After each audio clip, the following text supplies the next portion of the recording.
Everyone, যারাই ঝিরিতে আসবেন, যারাই ঝর্ণাতে আসবেন, একটু সাবধানে চলাফেরা করবেন, কারণ যেখানে সেখানে আসলে কাঁটা জাতীয় গাছ থাকতে পারে। আমরা মাত্র একটু আগে একটা ধরে ফেলছি কাঁটা জাতীয় এই গাছটা রক্ত বেরিয়ে গেছে।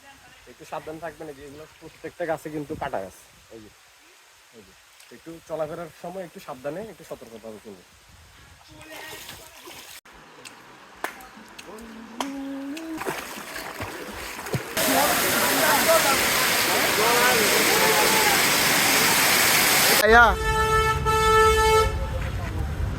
পোলামেন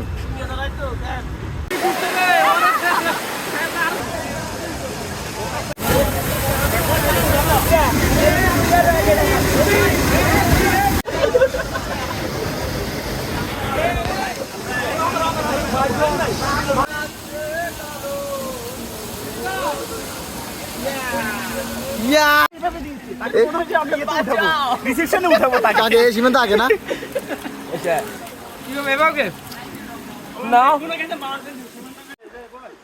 গাইস, আমরা ঝিরিপথে হচ্ছে দ্বিতীয় ঝর্ণার দিকে যাইতেছি।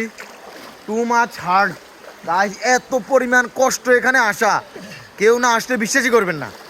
কি এক বিভৎস অবস্থা! এই আমাদের এক সৈনিক অবস্থা খুবই খারাপ, আরেক সৈনিকের অবস্থা আরও বেশি খারাপ, আরেকজন তো পানির তৃষ্ণায় মরে যাচ্ছে। দাদা হাত উঠান, হাই দেন। আর হচ্ছে এরা ফটো সেশন করতেছে, এদের অনেক কারেন্ট, গাঁড় পার বহুত কারেন্টে। আর আমি হচ্ছে ব্লগ করতেছি। মামা মামা আবার একটু দেখা দাও। আমি পড়ে গেছিলাম।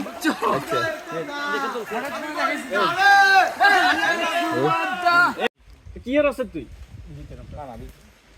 আরে দেখা যাননি রে ভাই, মোবাইল নিবি তো হানি লাগাইব আর কি, মানে একটা চয়েস তুই নিবি, একটা চয়েস আরো দিবি আর কি। আরে ক্যামেরা তুমি হয়ে যাচ্ছে কত করে? আরে পাশা দিয়ে লা তাইলে হয়ে গেছে। ফিরতিপথে এ হচ্ছে রিজেদা, এ হচ্ছে নীলদা। একটা অঘটন ঘটে গেল মাত্র। ভিকটিম করে গেছে। ये हमारा भाई का दुकान है। मम्मी पापा का बच्चा है। ना ना, ये मत खाओ। ये हमारा जो नीलेदा है। दादा एक हाई कर दो, हाई कर दो। খালি কত লাগে?